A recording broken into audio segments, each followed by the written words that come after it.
Welcome to the Bird Gang Nation Sports Media Show, repping the greatest team of all time. Let's go!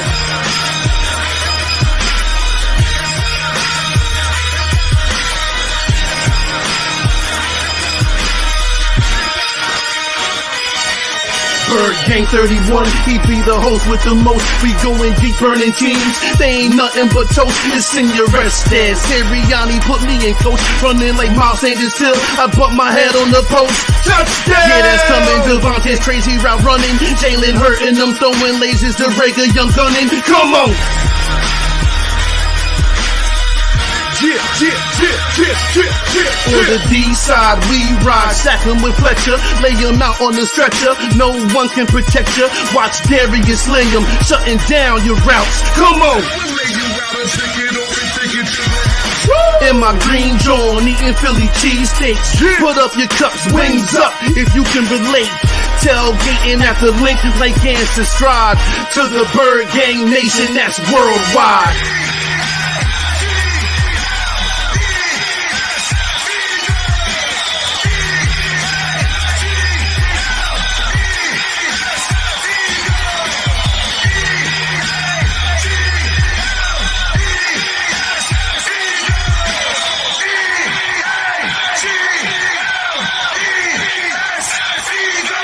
On Sundays, catch the pre and post game.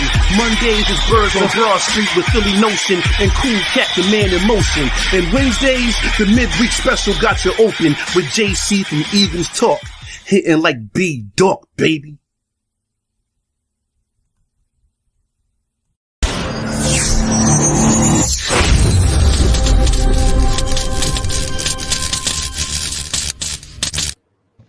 Yo, what's going on, everybody? Hey, this is your boy JC from JC Eagles Talk, and I got my man Bird Gang 31 for another. This is episode 4 of midweek special. Hey, what's going on, my guy? Hey, man, I can't call it. You know what I'm saying? Another beautiful day and an awesome day to talk some birds, my guy. Yes, sir. Yes, sir. Hey, we got a lot to get into and not enough time, so let's get into it. All right, so first thing we're going to talk about is the injury report, right? Like the biggest thing I see on here is Lane Johnson. Out of nowhere this past Sunday, this guy was ruled out the last minute for personal matters.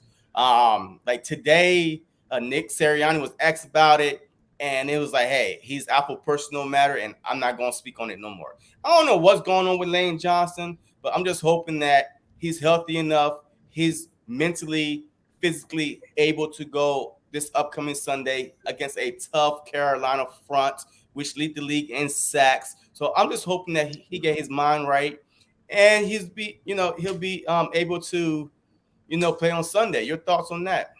Yeah, man, we missed him last week, man. We could have had him out there, but the line did pretty good without him. Jack Driscoll's ready for this position. You know what I'm saying? He is the heir at the right tackle spot. So hopefully, it just be another showing of Jack Driscoll having a good game, adding to his experience. But I would love to have Lane Johnson back. That would be obviously the best case scenario. Yes, sir. And as you can see, or Jody Mariota, he was limited in practice. So, that's a good sign because, hey, look, if he comes back, Lane come back, we got 3 out of 5 stars on the line, even though our line held up pretty good against a tough front Kansas City Chief. But, hey, he's limited in practice. We have to see. Even if he does not go, I feel confident enough with Andre Dillard, and we'll see what happens. Like I said before, the Carolina Panthers do lead the league in sacks. They are ferocious up front, and this is going to be their biggest test by far. So that says Kelsey's just for resting, right? Yeah, yeah, you know how the weekly they had the little veteran rest, and they put Foot there. So I guess I don't know what happened. I didn't see him limping anywhere, but yeah. So far, he's there just for rest. So, hey, so far, so good. I'm okay with it. But, yeah, so, look. All right. The biggest thing for me is our defense. And when I say defense, Jonathan freaking Gannon, man. All this exotic talk that we was hearing throughout the whole offseason. We're going to use our players to our strength. The weakest link on this Philadelphia Eagles team is the defense. And yes. I'm not talking about just the front, Man, I'm talking about the middle and the back, because the guys in the back, the secondary, is not being used to their strength, which is press up, man, and all that stuff. We play in zone. So the Mhm. whole defense as a whole is digressing week after week after week. So what do you say about that? Gannon needs to, get off his high horse or whatever it is he's on. He's talking about he don't play certain schemes. Man, play whatever works.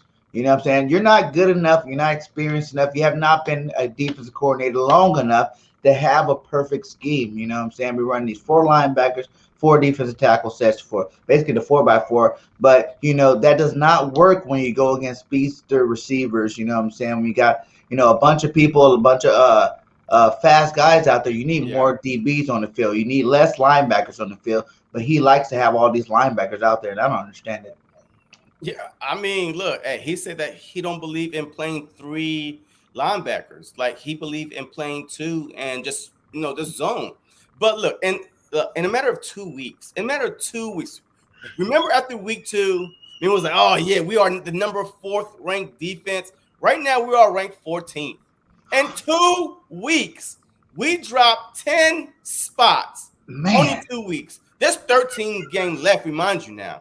There's 13 freaking games left in this season, and we dropped 10 spots in 2 weeks. So he needs to do something, because if this continues, we won't even be ranked. I mean, there's 32 teams. We will be like on the Dallas Cowboys last year, when they was on historic pace to be one of the worst defense, rushing, stopping defense in the NFL.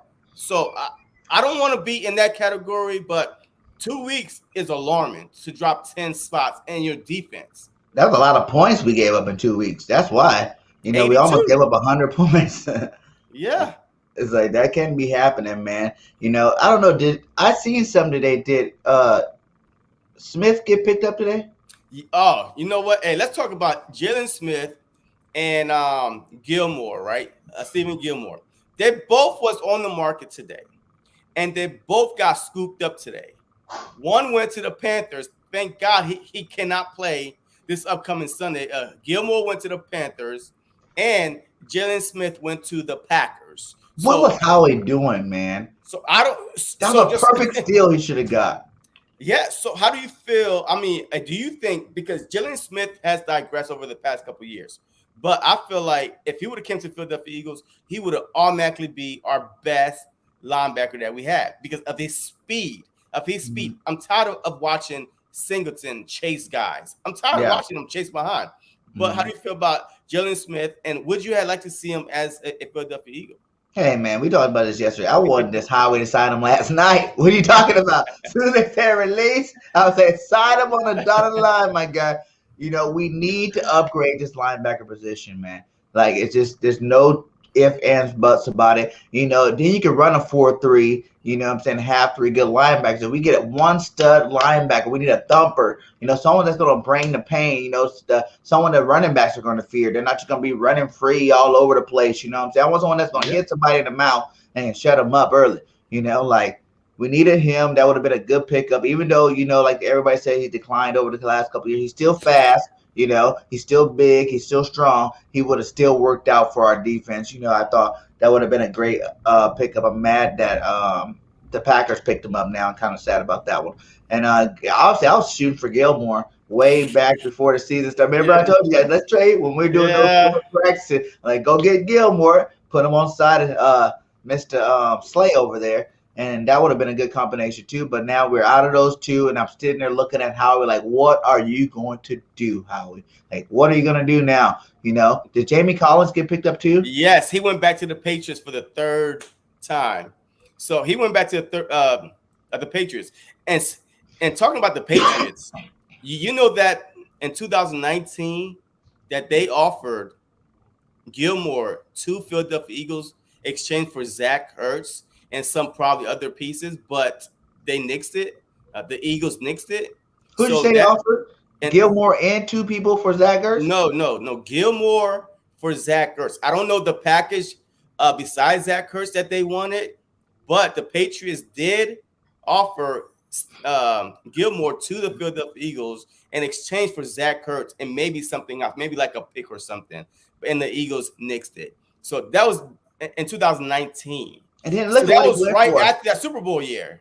How we could have got him? Cause what did he go for? A 2000, A 6th-round pick, a 2022 2023 or 23, yeah, 6th-round pick. round pick for Gilmore, and how we didn't make that call? But see, the thing is, his contract though, because see the whole thing with Gilmore, he wants more money, and right now he have a quad injury, so I don't know. I want to see something because whatever team he goes to, he wants to get paid by that team. So the Panthers are the perfect team that he could go to because when J.C. Horn comes back, I mean, he's a shutdown corner, and now you got Gilmore on the other side. So I'm just glad.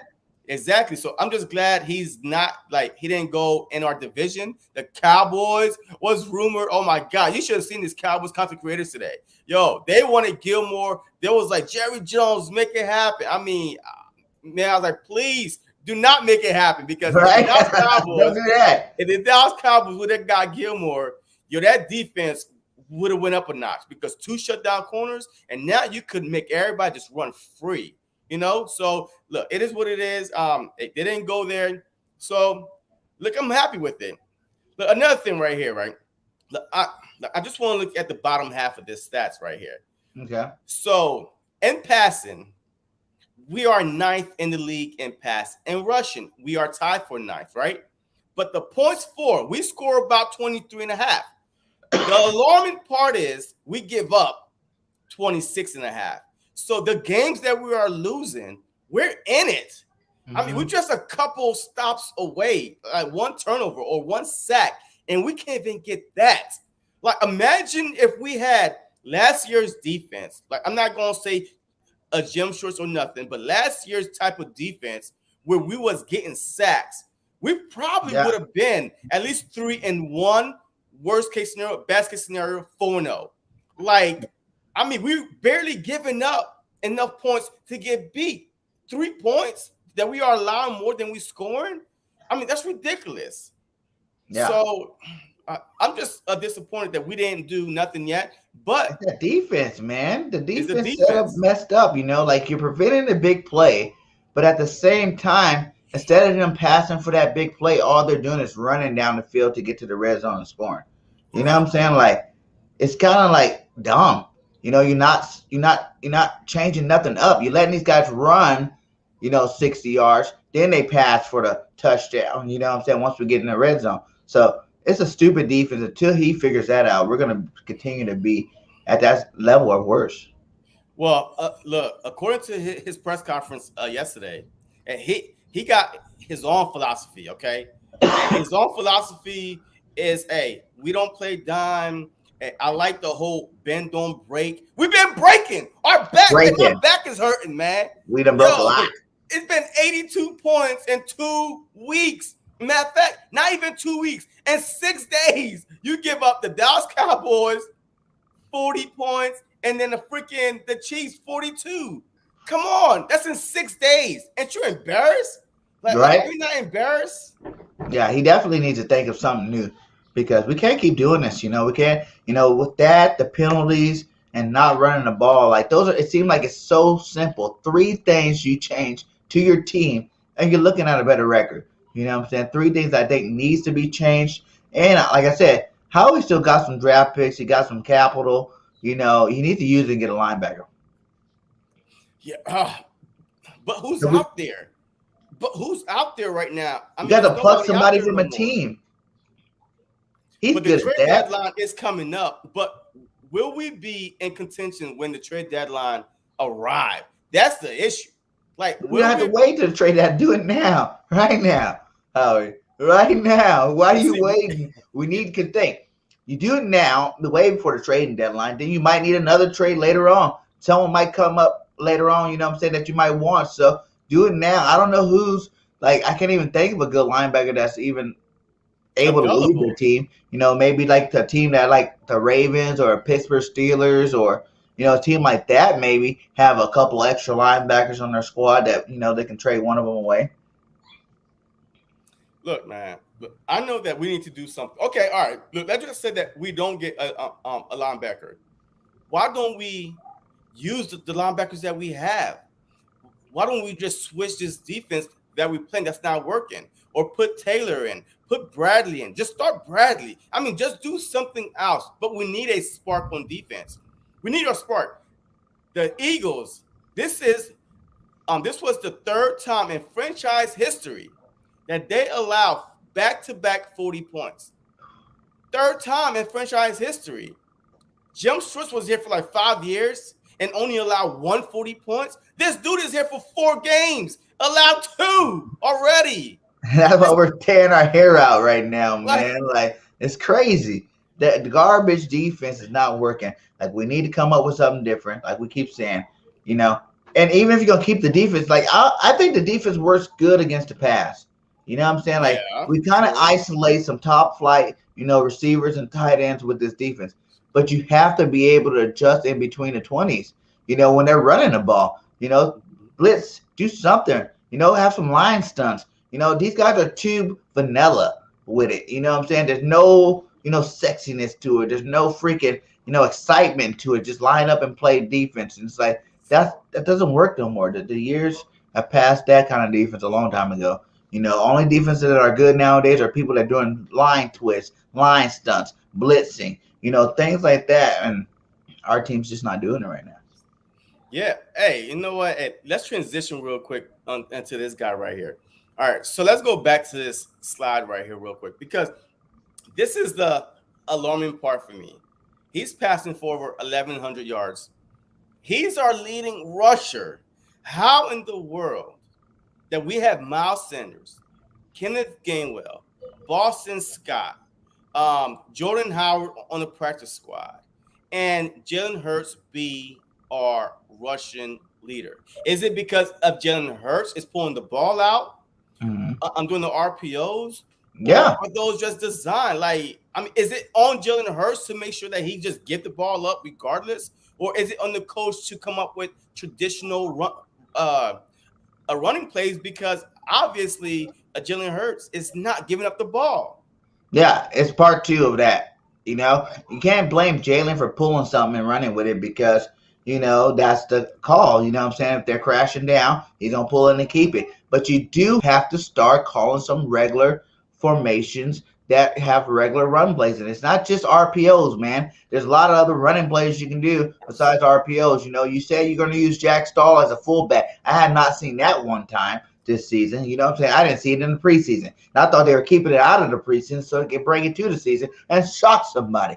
But obviously I was wrong on that one. You know what I'm saying? Use him as a fullback. Use somebody back there as a fullback, or even an H-back in motion, come in and lead blocking the way. But you got to run him normal plays, man. You got to get the normal running plays in. Those zones. Man. Even man up, double team up to the back, or just normal stuff. We're not asking them to do anything out of the ordinary that any other team in the NFL is doing right now. All teams run. All teams, even if you look at the top flight passing teams, they still run the ball. The Chiefs, for instance, how many touchdowns they had? Like 4 or 5. Patty Mahomes had 4 touchdowns last week, right? Passing. He had 5 touchdowns. 5 touchdowns passing. But then Hilaire had how many yards? 120-something yards. Oh, yeah. So they're running the ball, and you're still getting your pass touchdowns. It's not that and a touchdown. He had 100 and a touchdown. And a touchdown. So it's everybody can eat. You know what I'm saying? Like we keep saying repeatedly said, it happened inside the Atlanta game, where we were running the ball some, we were passing the ball some, spreading it out to everybody, man. It's not hard. Like both of these coaches, like I understand you're rookie coaches at your positions, but you only get so long. Like there's going to be, I can see keep coaching like this for another 2-3 games. People are going to start calling for their jobs. Oh, shoot, man. I think, they already start calling for their jobs. Yeah. I mean, look, if the next 3 games, and we're going to talk about the second quarter, because right now the first quarter just wrapped up, even though we got 17 games, but usually it's 4-4-4, so the first quarter is basically done with. Mm-hmm. But I'm going to get your whole prediction for the second quarter and stuff like that. But I feel like because Nick Sirianni is basically saying that, look, I'm calling run plays. So it's up to Jalen Hurts to give it up. I mean, it's up to him, So basically, he's putting it on Jalen Hurts. He Yeah, needs but to he's make the calling right those run decision. plays because he's calling them RPOs, which is also RPOs that can be pass plays too. So some of them getting checked into pass plays, some of them Jalen Hurts are keeping. You know what I'm saying? Like, no, when tell you to do run plays, we're talking about hand the ball off. There's no other option but to hand it off. The only option is whichever hole the running back goes to, and that's brought up by the lineman up there, which way they block. You know what I'm saying? Like, no more of this, oh, I ran the RPO, so that is a run play. You know what I'm saying? Oh, short passes, the run play. No, squash that. Run the ball like a normal person. You know what I'm saying? Like, hand it off height, hand it off to Miles Sanders, let him do the thing. Let Booby spin already. But see, look, also I heard that, especially this past week, after we saw Gainwell, he scored a touchdown this past Sunday. But I've been hearing it all week. Miles Sanders is not fit for this offense. The coach don't like the way he run in this offense. That's the reason why he's not getting as much carries or they calling a traditional run plays. What is your thought about that? He doesn't run enough to even have a thought about that. I don't know how the coach can say whether he runs good in a game or not. When you talk about practice, you talking about practice? Because in a game, he is not running the ball, which you have to do that so you can put game tape on, showing him run messed up, and then you can have that argument. But right now, no, I don't agree with that at all. Do you think that the only part Gainwell I do, like I said, I did understand that part. Like, if he's trying to do more just a passing offense with a sprinkle of run here and there, then I can see the argument for Gainwell because he's more of a receiver. It's a receiving back. Even Miles Sanders said he had better hands than him. You know what I'm saying? Like, he's more of a receiver back, and you see him motion out of the backfield to that slot position a lot, and they pass the ball from there. But that still doesn't justify the running. You can still have that in your offense and still hand the ball off to Miles Sanders. Do you think that Gainwell is a better fit for the Philadelphia Eagles? Both. Keep them both. It's like Dallas right now. They got Pollard and Zeke. Zeke runs the ball. Pollard catches it and hit the outside. Why is that so hard? Why you have to make it more complicated than that? You know what I'm saying? Like, Miles is your pure running back. Gainwell's your little scat back guy, for catches and stuff. You got two good ones. Use both of them. Facts. Richard, mix the play to not be one-dimensional. Yeah. I believe, in order to be successful in the NFL, you cannot be one-dimensional. You have to run. You have to throw the ball. You cannot be so predictable that the Kansas City Chiefs are not even worrying about a play action because guess what? You're not running the ball. So your play action does not work. That was the most stupidest play. I'm watching the game. I'm like, play action for what? You're not running the ball. If a fan could see that, coaches that get paid to actually scout and do their job could see that. You're not running the ball. It's like they don't have no one in the press box. Like, everybody in their personnel's on the field. And they're getting that field level of the game. Because if you had someone in the press box, they'd be like, hey, coach, every time you run that play action, the linebackers aren't even budging. You know what I'm saying? Like, they're not even moving up. Like, you've seen it in the Dallas game. You see it in the Kansas City game. They're not moving at all. The play action is non-existent. So the whole purpose of doing your play action, you're not getting the effect that you're supposed to get to make that play work. You know what I'm saying? Like, the whole point of play action is to suck them in, clear space, so the receivers can go right above that where the linebackers were because they got sucked in or around that area. If no linebackers is moving, that space is filled from the jump. Your play is already halfway done. You know what I'm saying? Like, you're already done. You can't even really do the play. That's why Jalen be running for his life to that sideline all the time. He's like, hey, coach, it didn't work again. Like, hey, coach, like, hey, I'm running. I'm looking for somebody. They ain't open. It seemed like, look, the play action is predictable, which is not happening. And then another thing that's predictable on the offense is Jalen Hurts. He runs to the right 99.9% of the time. That is another thing that has to change. He has to be able to. Or is it just the play design? It's his fault because he's more comfortable going to the right.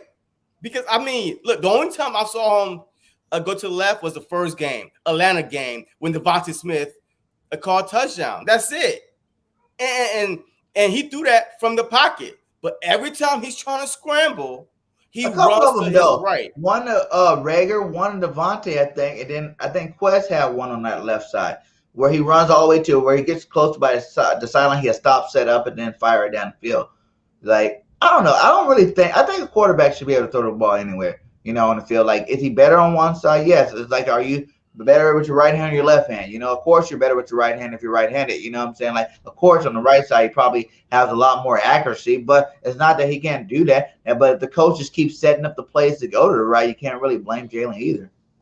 I mean, yeah, I hear you. Your grandizer, hey, welcome. Hey, you didn't really miss much. We went over the injury report or Jonathan Gannon, the defensive scheme that we don't have the personnel to run a dime package and whatever that means because we definitely got way better personnel this year than we did last year. And last year we did not have a problem, but for some odd reason, this year we have a problem changing the scheme up just based on personnel. I don't get it. And we did talk about the whole Jalen Smith and Stephen Gilmore, and they both got signed or they're both going to another team. All right, Jalen Smith is going to the Green Bay Packers, and then Stephen Gilmore is going to the Carolina Panthers. So, and he will not be active this Sunday, so we ain't got to worry about him playing this Sunday because he's eligible to come off the IR after week 6. So, in another 2 weeks. So, we're good. And now we're just talking about, Jalen Hurts, how look, he's been balling out. Look, I'm not even going to lie. Jalen Hurts been balling out. I mean, he's setting records. It's not his fault that we are losing. And the one thing that I've been hearing all week is, he's really been getting a lot of criticism. Like, I mean, he is. And it wasn't his fault. And it's not his fault because if you look at this, a statement right here, and so far this year, this 23-year-old had completed 66% of his pass, averaging 292 yards per game, throws 7 TDs, 2 interceptions, and compiled a passer rating of 101. He ranked 8th in the league in passing yards. Remember now, there's 32 teams, the 32 quarterbacks, 13th in TD. Once again, there's 32 teams, the 32 quarterback, 10th in interception. So that's 22 below other quarterbacks, and overall ranked 11th in passer rating and 3rd in rushing average as a quarterback. So consider this is just his 8th start into his career and 4 starts under Nick. I mean, they always trying to compare him to Patty Mahomes, Aaron Rodgers, Tom Brady, and all these guys. But it's like, if you look at the numbers, what he's done in his 8th game is way better than most of them. You know what I'm saying? I keep having to tell everybody, like, Tom Brady wasn't a GOAT his first 3 Super Bowls. You know what I'm saying? Like, he was just a game-managing quarterback that had an awesome running game and a badass defense. So and an awesome kicker too. You gotta give Vinatieri luck where he was championships were following. But like these guys, Russell Wilson first year, Josh Allen's first year, all these guys first year, they were not that great in their first 8 games, So the fact that he's already broke all these records, you can't break all these records and be sorry. That just doesn't make any sense at all. You know what I'm saying? Like if you're breaking records, you're breaking records. I mean, so how do people even still criticize this guy? Because we're losing. We're losing. He doesn't Everybody praised Dak when he was losing. Dak, even before he got hurt last year, Dak was 1-4. Yep. People was like, yep. Yeah, he had 2,000 yards passing or almost 2,000 yards passing, but they were still 1-4. But everybody, like, Dak's a Hall of Fame quarterback, or what I'm saying, the star of the freaking NFL. Dak Prescott's one of the top 5 quarterbacks, but his team was 1-4. You know what I'm saying? Yeah. And if you look this year too, Dak's not doing that. He's not doing what he did last year. He had a lot more short passes, and they're running the ball. That's why they're winning. Last week in Carolina, they ran all over him. And when I had the Carolina guy, he was like, I hope they don't give the ball to Miles Sanders, because that could be a way we lose because our run defense is horrible. I'm like, well, do you hope that, or do you know our coach won't run the ball? Because if we don't run the ball, we're going to be playing right into their defensive hands again. It's going to be a hard-fought battle. Like, I don't know why these coaches want to keep making things hard for themselves when they can just easily run the ball and all the pressure comes off of everybody. The pressure comes off the line. The pressure comes off the quarterback. The pressure comes off the running game. You know what I'm saying? The passing game opens up. Play action works now. All this stuff just for one simple thing you need to change on offense, and you got a better offense. Yeah, facts. And it's funny that you mentioned Pat Mahomes because, Hurts has 2,584 combined rushing yards and passing yards in his first 8 starts. Mm-hmm. Only Cam Newton at 27-12, and Pat Mahomes at 26-37 had more yards in their first 8 starts. That's it. That's it. Like, that's it. So not Brady, not Peyton, not Breeze, not Rivers, none of those goats. Not Dan Marino, not Joe Montana, not how many more people do we have to name? We can keep going down the list, keep going from naming them off, but people still hating on Jalen like he ain't done nothing. You know, and that the beauty part of it, what people don't really look at is forget that side of it. Look at it like this: he's doing this in 8 games, and he's just starting his career. You know what I'm saying? Well, look at the first 4 was the first 4 really didn't count. Because no preseason, no offseason, Carson Wentz got benched. He got thrown into the fire, all backup wide receivers, all backup offensive line. So, I mean, basically, this is his first 4 games of starting. Yeah. And once again, he's on a good, pace. And I know, like, the fans, like, they just hear about winning. You know what I'm saying? It's all about the W, but football's a team sport, guys. You know what I'm saying? Like, he can do all the stuff in the world, but the defense gets called sorry defense if they score 100 points. And he don't, they can score 100 points, he can score 99, and people still say he sucks. Like, I heard this other podcast, they're just talking mess about Jalen, and I was like, what are you guys talking about? Like, Jalen's actually doing pretty good. They're like, no, he's garbage, you know what I'm saying? Like, he can't win and win W. I go, well, this year, if you look at the reason why we lost, no running plays call, penalties, and our defense giving up too many points. Like, Which one of those 3 is Jalen's fault? Like, you can't do that. Like, there's other quarterbacks that were great in the Hall of Fame now that didn't win all the time. You know what I'm saying? Like, Dan Marino never even won no Super Bowl. I didn't think he even went to one. I think he only went to 1, if that, if he even did that. There's other quarterbacks. Peyton Manning took forever before he won his championships. In Indy, he had a couple of garbage teams. Within that drought when he was with Indianapolis. There's a lot of them out there, man. But, like, it's still, he hasn't even played a whole year of football. But the success he's having is like, I hate how they try to put the team success with that. When there's a lot of things missing on our team. We keep talking about, we need a new linebacker. You know what I'm saying? We can use another cornerback. You know what I'm saying? Like, we're only starting one starting offensive lineman, for the second game in a row, if that matters to anybody. But to me, I figured that was the reason why we were losing so many games last year is because we didn't have our starting offensive line. And it's happened again this year. So it's like, okay, is that his fault? It's the coach's fault. Really, I put that offensive line stuff directly on the coaches. You know what I'm saying? Because, like we talked about yesterday, you can't be backpedaling, can't be 360 pounds backpedaling, catching guys all game long. Like, you're going to get hurt. Your knee's going to get hurt. Someone's going to roll on your knee, so you're going to get your knee caught into the ground, something. You know what I'm saying? That's why we keep having these. If you look at the 2 years we've been passing the most ever, are 2 years we don't have a starting offensive line. Now, you just put the 1 and 1 together. Why is that? These guys are backpedaling. They're all leg injuries. You know what I'm saying? For the most part, they're all leg injuries from backpedaling, catching all these big defensive linemen that are athletic, strong as hell, just ramming them all game long. The best friend to the offensive line is letting them run the ball, let them oppose their will. And then you set up the pass. After they done beat up on them, is that what they call it? Soften them up.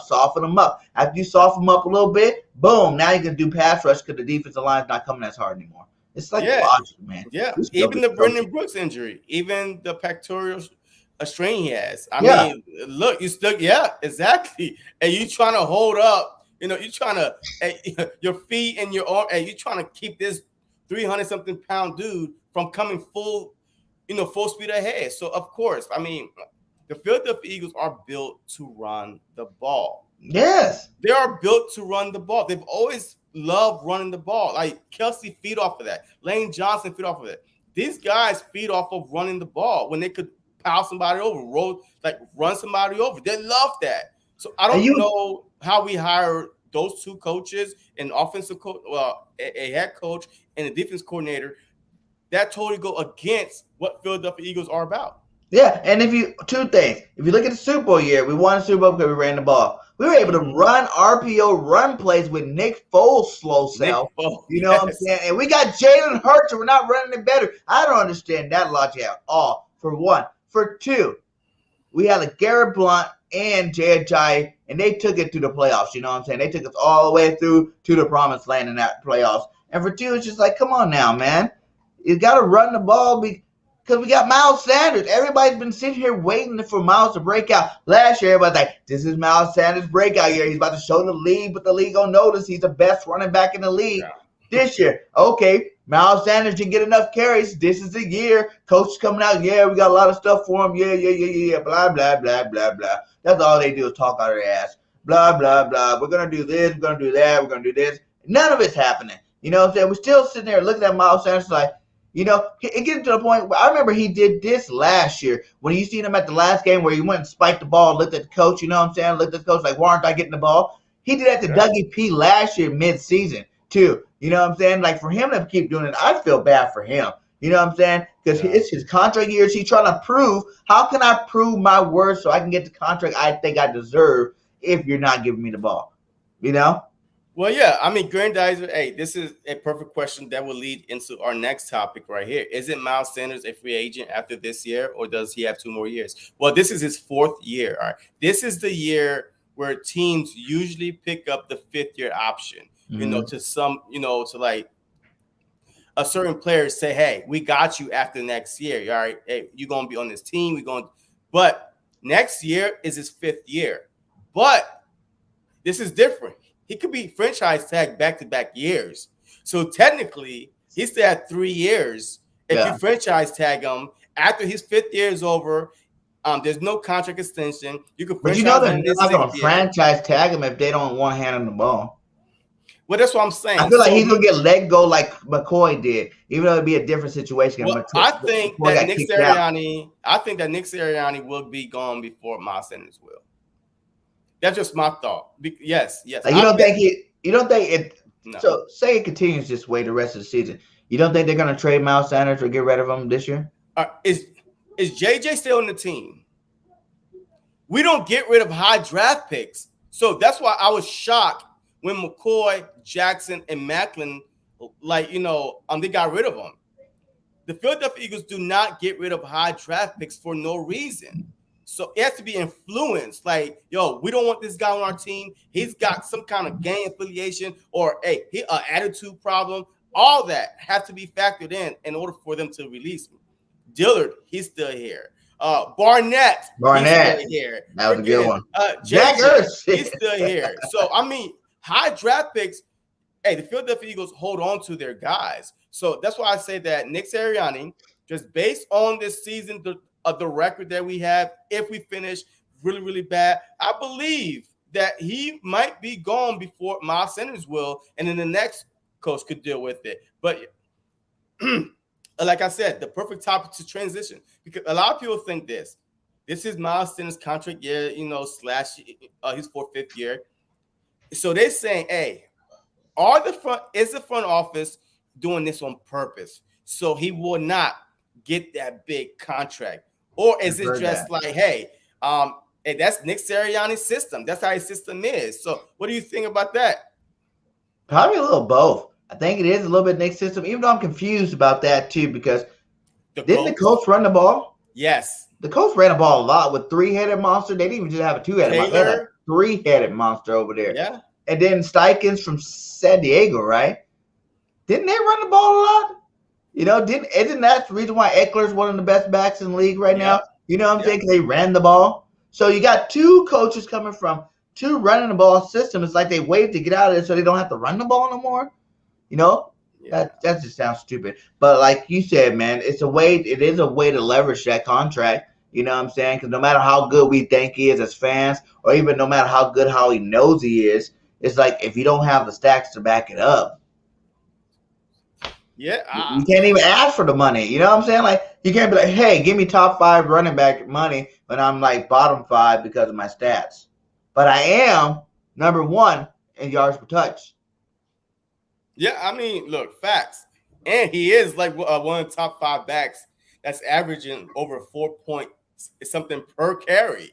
Yeah. You know, since he's been with the Philadelphia Eagles. So, I mean, look, he got leverage, but at the same time, it's just like, I don't want him to get screwed. I mean, just watching Shady press conference, I mean, I'm pretty sure when Lori was sitting right next to him, I'm like, damn, man, I did mess that up because, he wasn't in his prime. And I let old Chip Kelly just come in here and dismantle this team. And I mean, so I'm pretty sure, I'm hoping that he does not let the same thing happen to Miles Sanders. So let's Yeah. start answering some of these questions. Hey, Richard, a little bit of run play to move the safety up and then throw over the top once the safety come up. Facts. I mean, Facts. that's what the play action is for. If you're running the ball, I mean, you can't. Ain't nobody gonna move up and then know that you're not running the ball. But the point of that RPO, listen, what does RPO even stand for? Run, pass, option. So if you're basing your offense off of a run pass offense, but you're not running the ball, you're missing the main part. That's why the run comes first. It's run, pass, option. You're not running the ball. Why are you running the offense? Yeah. A Grandizer. Okay. Why we not using him then? Yo, hey, that's the $100 million question. I don't know why we're not using Miles. Like I said, it does not make no sense to me. When Nick got hired, I was like, oh my God, we about to lead the league in rushing. Yes. It's based on Hines and Taylor and his system that he had at the Colts. And now he comes to Philly. It's like, hey, do not run the ball. We want to be a high power offense with Jalen Hurts. It seems like that. Look, pick your poison. All right, do you want to see what Jalen Hurts had with his arm, or do you want to see what Miles Sanders had with his legs? So it seems like you can't have both. Like it seems like the Philadelphia Eagles is like, we have to see what Jalen Hurts have, so we won't have to draft another quarterback, or we gotta see what Miles Sanders have, so we won't draft another running back. So it's just like, it's like, what kind of quarterback do you want? Are you looking for that? You know, Tom Brady, Peyton Manning type quarterback. Jalen's not that guy, but it's not that he's not a good quarterback. But like we said before, he's a dual threat. So you can run the ball, let him showcase that skill, and pass the ball from there. You know what I'm saying? The RPO option game is his game. You know what I'm saying? Like, he will be great at it. You know, that's probably why he's leading the team rusher. But you got to run the ball too. You know, not only does Jaden got to let Miles have it sometime, but at the same time, we just got to call more running plays in general. You know, because there's no option if you're not running it. Yeah, facts. Like Jalen Hurts, as you see, what he threw for 389. Imagine if those touchdowns didn't get called back. His stats would be like 5-6 touchdowns, 425 to 50 yards. You know what I'm saying? Like, that's the passing you're gonna get from Jalen on rhythm passing. You know what I'm saying? Nice little boom, boom, boom, boom. You know, and every now and then going deep. You know, but you gotta run the ball more, man. You know, I wanted to see Jalen more around 300 yards a game, 100 yards rushing. Who, Jalen or Miles? Yeah. Jalen.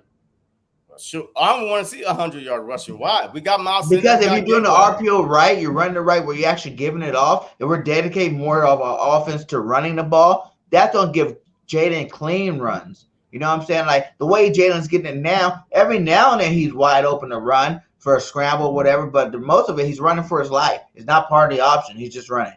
You know, like, set it up the right way. Hand the ball off, hand the ball, hand the ball. So now when you're faking that RPO, wrapping around that corner, you're wide open for 20, 30 yards. Boom. You can do that 4 times a game, or like close to 4 or 5 times a game. You know what I'm saying? And get your little 100 yards. Like I said, it's not hard for him to get over 1,000. All he needed was 60 yards a game. You know, 60 yards a game, 17-game season. You do the math. That's 1,000 yards season, over 1,000 yards for the season. I want him to get over 1,000 yards or 4,000 yards passing, which should be, it will be easy if you work that run game. You know, like people act like when you run the ball more, the passing yards are going to go down. The passing yards go up when you run the ball more, you know, because people are more wide open. You got bigger shots. You can take bigger shots down the field. Like, every play action team uses the run game. So I don't know. Like, I don't know why it's so confusing for the coaches to understand this. Like, it's like they don't watch their own film taker or something. All right. So, Grandizer, I thought Carolina was trying to sign Jalen Smith. I would have to check what Green Bay would give up. They ain't got to give up nothing. Jalen Smith got cut last night by the Dallas Cowboys. So he's basically free to sign with whoever he wants without no trade. I mean, so we'll see. Richard, we must establish some easy dink and dunk play to build a cohesiveness. It's just saying facts. I mean, hey, Bobby Murphy, Cowboys going to have to cut or let go several more players next season. Dak won his $40 million. Buy D-Law, Gallup, and maybe even Zeke. Yeah, I mean, that'd be look, awesome if they let go Zeke. Well, look, Zeke and Miles Sanders and Gainwell be our 3-headed monster. That's a backfield. Yeah. You probably have to get a new coach though. Yeah. Yeah. Blue City Empire Sports. Fans don't care about NFL players' numbers or stats. They care about wins and losses, facts. Unless you're playing fantasy football, which, hey, I want to get a win on my Hey, real Taylor's a good team. fantasy football They did quarterback. play fantasy football. Yeah, I mean, true. Richard, need Howard a power runner on a short yard. Man, look, this whole Howard situation to me is mind-boggling to me because, one, no other team won him. So the Philadelphia Eagles are not in a rush to bring him off the practice squad. And obviously, if we're not running the ball with Miles Sanders, why would we bring up Howard and do what with him? I mean, Boston Scott is still on the sideline. Boston Scott, and he's up. Yeah. Boston Scott just sits on the sideline all game. Yeah. Yep. UN 609. If they don't run the ball this week, be ready to get blown out. Jenks, facts. Grandize, and Hurts is doing this under two different head coaches and two different office coordinator. Yeah, I mean, facts. I mean, look, hey, he's doing good. Hey, he's not the problem. Smoke Law, he had no O-line last week. Hey, and guess what? He barely got sacked last week. I mean, the only reason why he got sacked last week is because he just held on to the ball too long and tried to reduce too much. So besides that, look, the offensive line, I feel comfortable right now. Of course, Mariota is going to come back.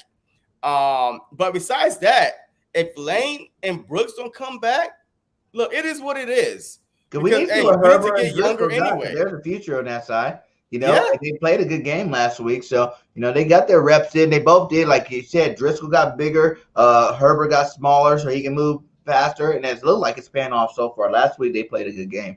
You know, I can't even deny that. So, I think Driscoll is the next right tackle for us. So, fans got to get prepared because, you know, especially the way the season going, man, there's going to be a lot of veteran players that aren't going to be here next year, man, like just for money purposes. You know, we have a lot more money down the road. You got to sell high with these players. Lane Johnson, Brooks, you know what I'm saying? I think this is Kelsey's last year. You know what I'm saying? Barnett's probably going to be gone. Zach Ertz's going to be gone. You know, Fletch Cox might be gone, you know, next year. You know what I'm saying? That's why they even got Hargrave to start molding him for that position.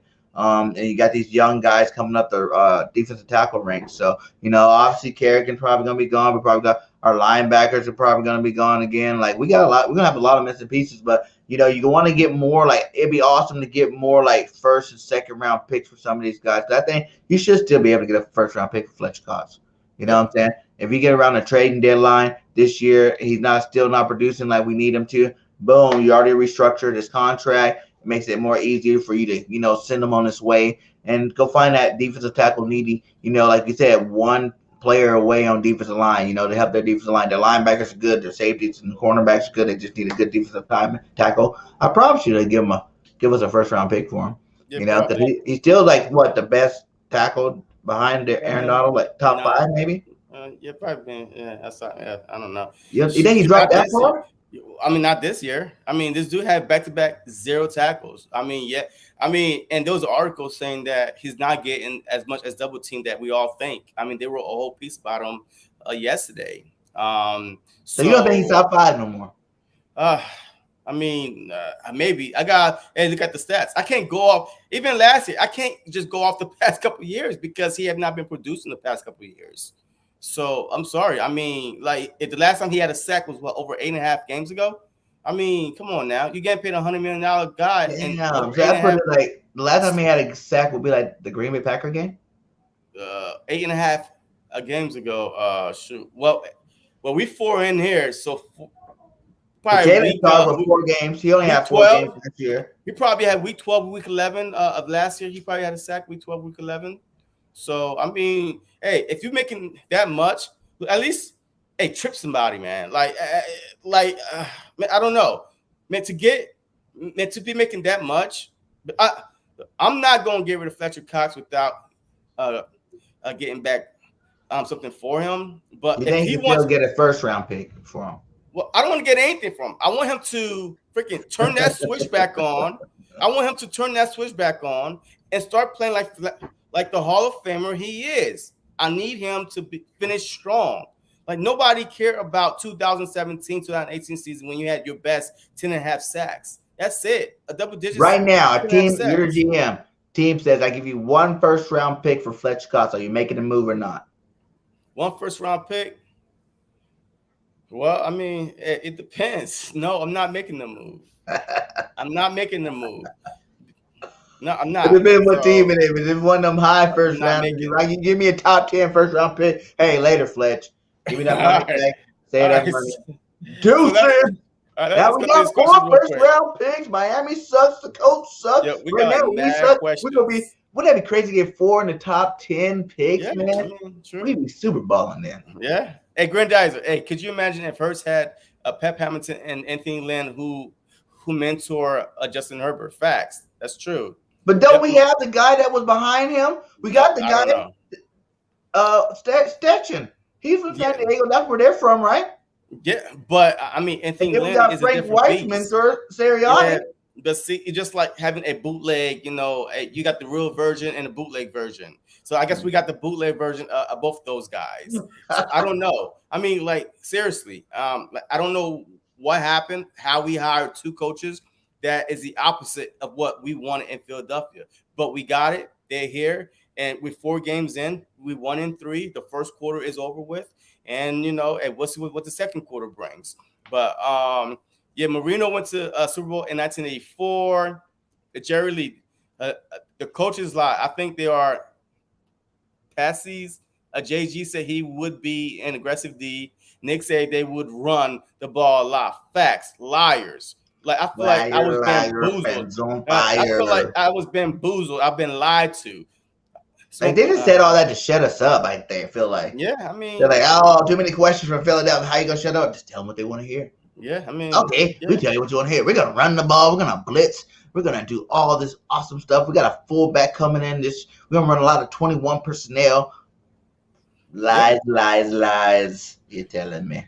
Your Smokler, even without the run, if the defense just get some stops, facts. I mean, facts, all day fact. All we need, man, I don't know if y'all saw this slide I put up earlier. All we need is one key stop, just one stop. Like, if y'all look at this right here, one stop, and we are pretty good shape. We are scoring 23 and a half a game, but we're giving up 3 more points, and that's why we won in 3. So one key stop, one sack, one turnover, and this whole season is completely different.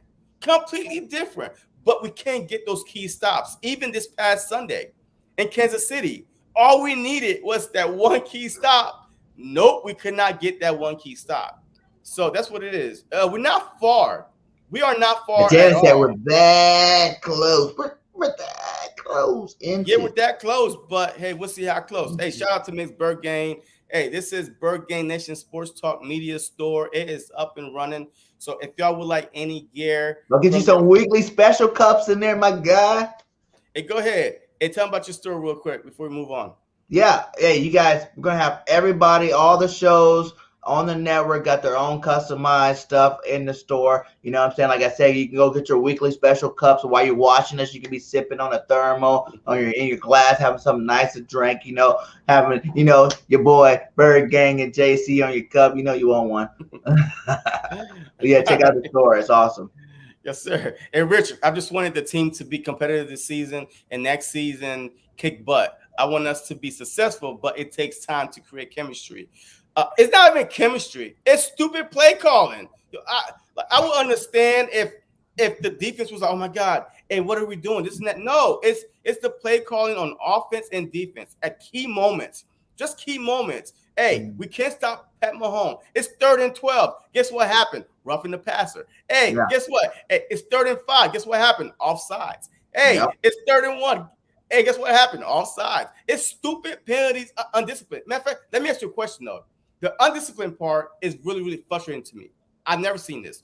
Do you think under an Andy Reid coach team that these guys will be this undisciplined, or do they even have respect for the coach of Nick Sirianni? Do they even respect him? And that's why they was like, hey, there's no repercussion, so I'm just going to jump offside. Hey, it is what it is. So, hey, whatever. I think it's more. It has to come down to respect, kind of, because we never had these problems as much. You know what I'm saying? When Andy Reid was our coach, we weren't leading the league in penalties like this. You know what I'm saying? They are rookie coaches. They are trying to come in and like take charge and command over some people that have been here for a long time. But it's lack of respect and a little bit of just carelessness. Like you guys say, when you start to do everything you can, like if you seen Fletch last game, when you keep calling the same sorry defense, they know that they just keep getting their ass kicked on over and over and over and over and over and over again. It probably comes to the point where we like just fuck it. Yeah, that's why. And you look, you saw that when he was chasing Pat Mahomes, he was like it is what it is, man. I'm not gonna waste my energy. Hey, they should have somebody spying on him instead of having my 330, 40 pounds chasing Pat Mahomes on the sideline from sideline to sideline. So that's what I'm saying. Fletcher Cox is not motivated. I don't think he's injured. I just think that he's not motivated. When a team start losing, it is so contagious. Like all that negative energy spread throughout the team. So when a team knows we got the players that we should be winning, it's a difference when you got the team and you're like, oh, well, I don't really think we can win with the team. I think when the players say we got a team that we should be winning with, they know what they're talking about, because I feel that we should definitely have more wins than what we got right now. You know what I'm saying? Like, when you have that team, we could be winning. Like, if you see them walk back to the locker room, they're all like talking to each other, like, man, what the heck's going on here? They're not calling us, they're not putting us in the right position, they're not putting us in the right defense. This guy's scared to freaking, change a play call or something. That's the coaches, man. Like, you gotta change it up for these guys. Like you said, put them in the right position, let them do their thing, man, because they're not getting a chance to do their thing. If you're a linebacker too, you know what I'm saying? Your linebackers go fill holes, and the way that you make it easier for them is by line stunts, by slants, by every, different movements, sending players from different positions. If you're not doing none of that stuff, these guys are able to double team right up to the linebacker on run plays, every play, Facts. And they do it over and over again, so I don't know how you don't ever change it, but they do the same running play over and over and over and over, and now it's like a damn recorder playing this on repeat. They're running down the field to the red zone. Oh, we're in the red zone. Okay, now the quarterback's like, I can throw a quick little dime here. Boom, touchdown. Get the ball back again. What we're going to do? Run the same play. All right. Down in the touchdown. Dump it off for the touchdown. Yeah. So Grandizer was like, hey, what needs did the Eagle have going into the free agents in the draft? In your opinion, did they miss or adjust it all? Look, like the trenches. They went in the trenches. Like half the draft was offensive line, defensive line, linebackers. I think safety. That's it. And the wide receiver. But besides that, look, next year, this upcoming draft, they need to go linebacker, safety, corner. They need to address all defense. And we need a first-round linebacker, but one of those three picks better be a first-round linebacker, or I'm going to go kick Howie in the face. Like, we need a first-round linebacker. Stop waiting to the third and fourth round to get these linebackers, man. Go get your stud linebacker from Alabama, Georgia, friggin' one of these SEC teams, these big corn-fed linebackers that can run, 4.3, 4.4 40s, man, and hit somebody. Like, we need to do it. Stop waiting on all these little small guys that can cover. I like whatever. Like I said, stop the passing game. Like last year, we're better in the run and crappy in the pass. This year, we're better in the pass, crappy at the run. Yeah. So we got about another 10, 15 minutes left. So let's get through this question real quick. If Sirianni being a former wide receiver, it's probably why he doesn't run much. Just saying. I would agree if he didn't come from the coach that's a running team. So I don't know what's going on with them. Jerry Lee, those two backs. Ajayi and Blunt was like having two Derrick Henrys. Yeah, facts. Coach, big facts. Yep. And here we go. We got Wish 2021. Y'all done season over. # Dallas Nation. Hey, look, that's your opinion. And we already know, y'all about to come see us very soon because guess what? Y'all start off hot the past couple years. And there you go. But don't worry about it. Hey, we're going to be humble. We're going to swallow our crow now. But good luck to you guys over there in Cowboy make sure y'all do the same. No Sanders is signed to 22. Yep, we already talked about that. Chip Kelly was an a-hole. Yes, he was. Facts. Grandizer, a welcome wish. Hey, you always welcome here, a Dallas fan, and you always welcome. You always welcome. Welcome, Jerry Lee. Things, man. How you doing? All right. So hey, look, there's another topic, man. I really didn't want to hit on, right? All right. Let's go. So the first quarter is over with. All right. So we lost. So we had 4 games. The Falcons, the 49ers, the Cowboys, and the freaking man, I'm drawing a blank. We just played them. And the Kansas Chiefs. City. Yep. So in the Chiefs. So we won in 3. So the next quarter, we have the Bucks with the Panthers, the Bucks, the Raiders, and I believe after the Raiders should be either the Chargers or the Giants in there, one of them. So what is your prediction for the second quarter? I wish I had the schedule pulled up, but what is like in order for us to get back in this fight, the second quarter, what should our record be at the end of those 4 games? So at the end of 8, what we need to be at 8 to think that we're going to do anything? I would say as long as we are, let me see. We're 1-3 now, and I think you said Panthers. Let me give you the next 4. All right. So the next 4 is the Panthers, the Bucks, Raiders, and Lions. Those are our next 4 games.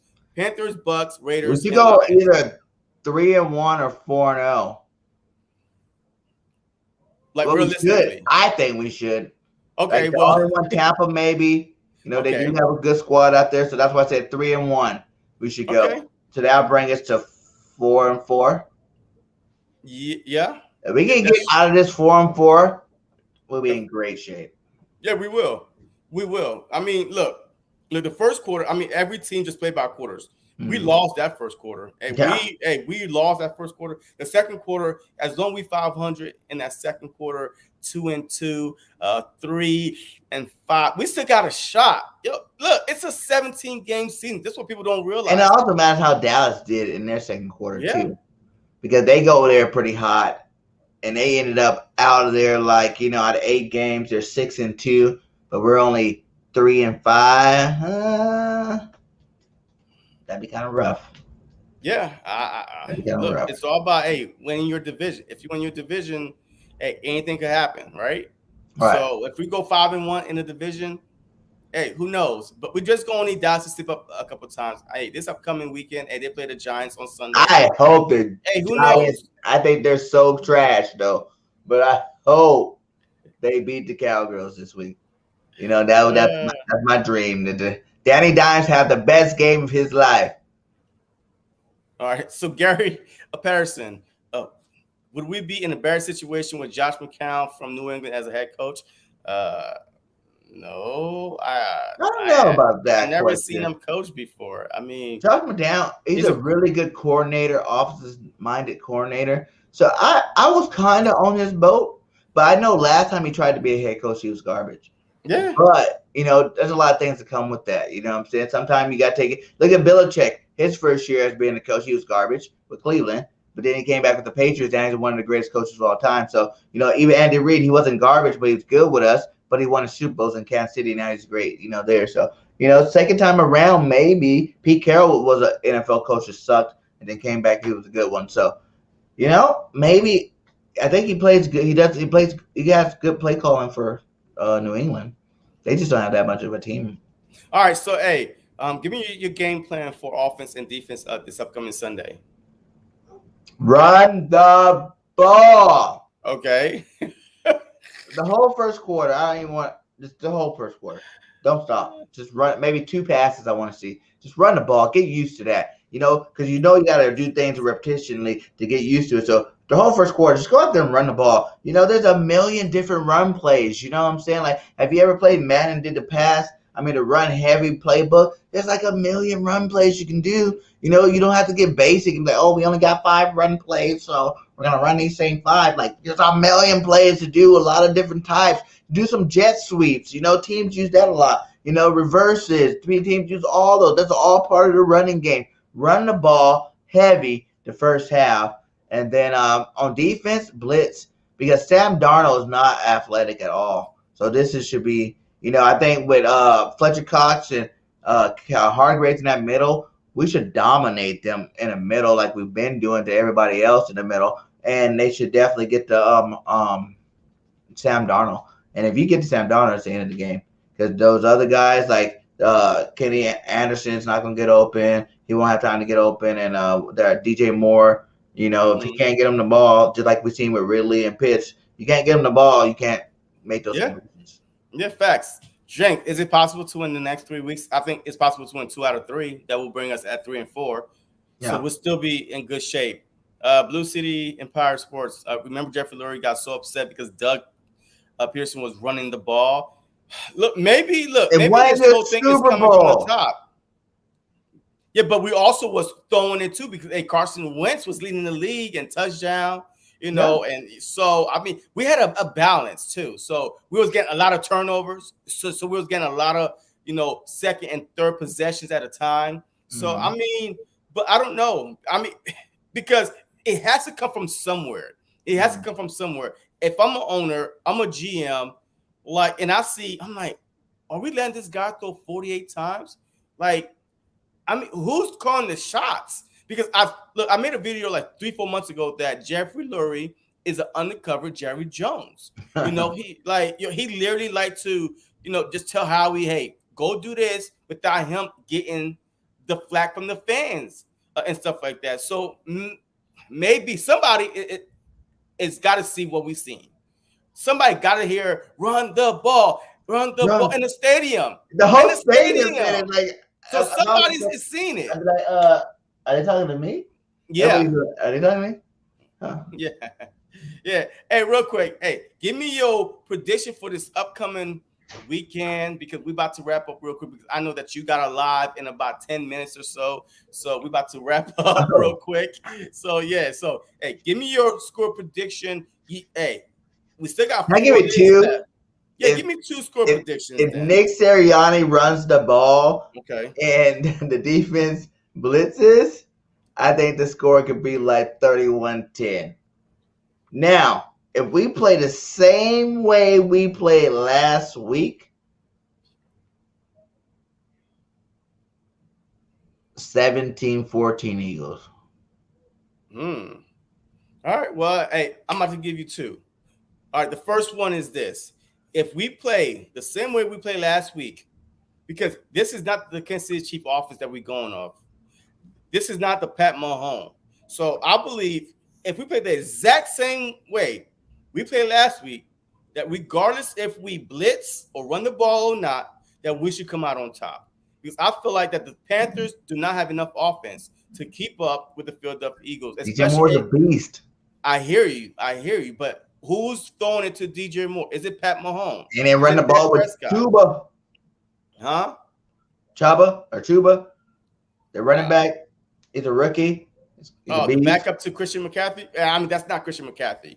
He's a rookie, though. He's badass.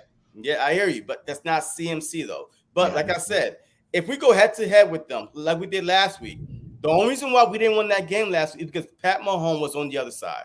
And he is experienced a back-to-back. He made it to the Super Bowl. So, look, he's there for a reason, all right? So, he's the next best quarterback in the league, okay? But Sam Darnold is not that dude.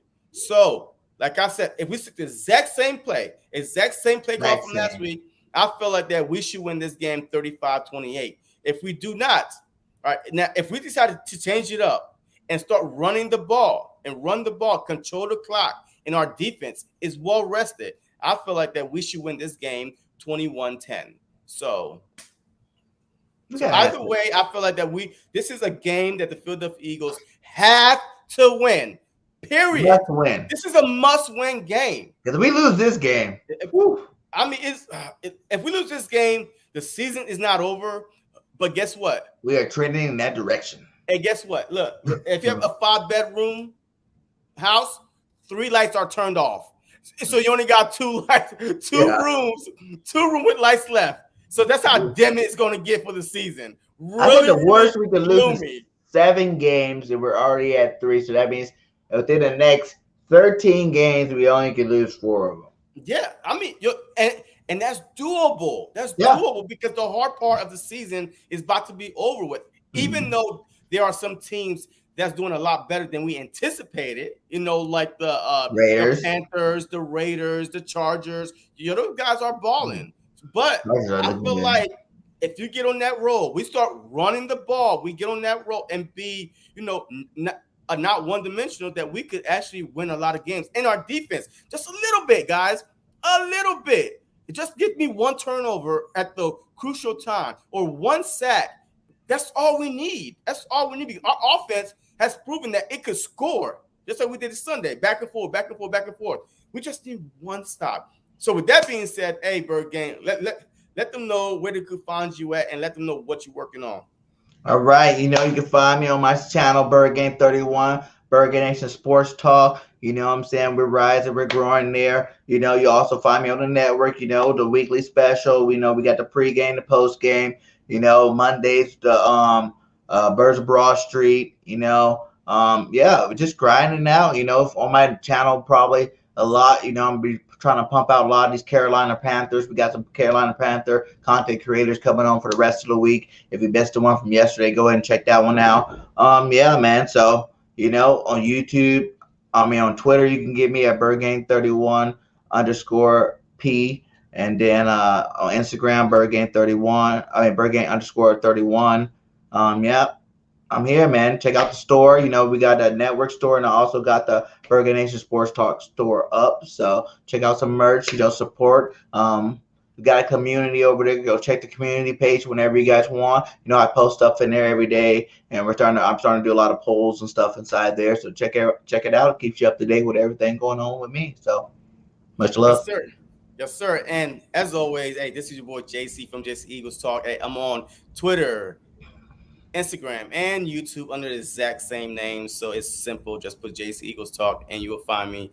And look, I'm just here, hey, I'm trying to be here for y'all every day as much as I can. I'm going to start dropping some more videos instead of just trying to just live stream and stuff like that. And of course, you already know every Sunday I will be live streaming. Next Thursday, I will be at the Tampa Bay Bucks game. So I will be in Philly.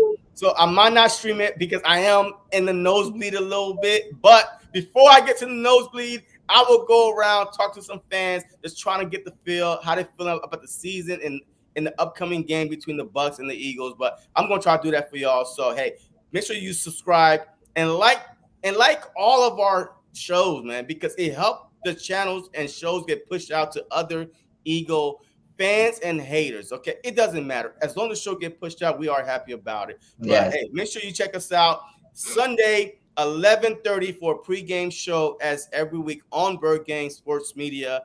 And you know what I say, as always, hey, what do we do, Bird Gang? Fly, Eagles, fly.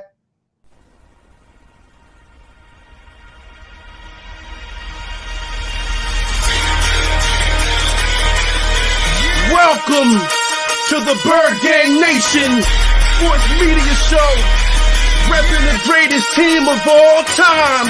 Let's go!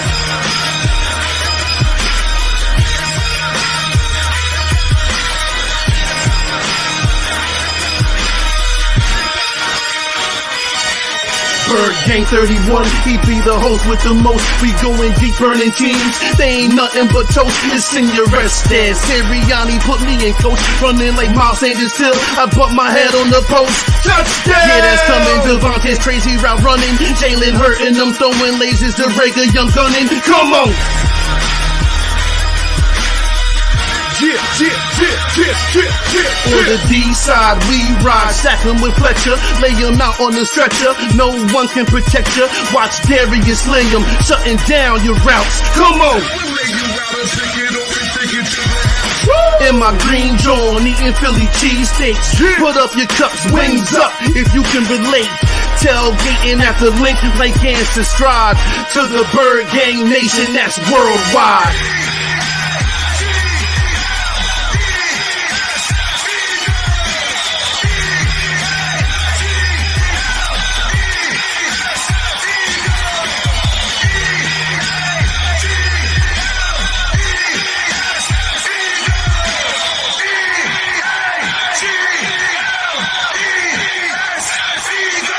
On Sundays, catch the pre and post game. Mondays is Birds on Broad Street with Philly Notion and Cool Cat, the man in motion. And Wednesdays, the midweek special got you open with JC from Eagles Talk. hitting like B Dog, baby.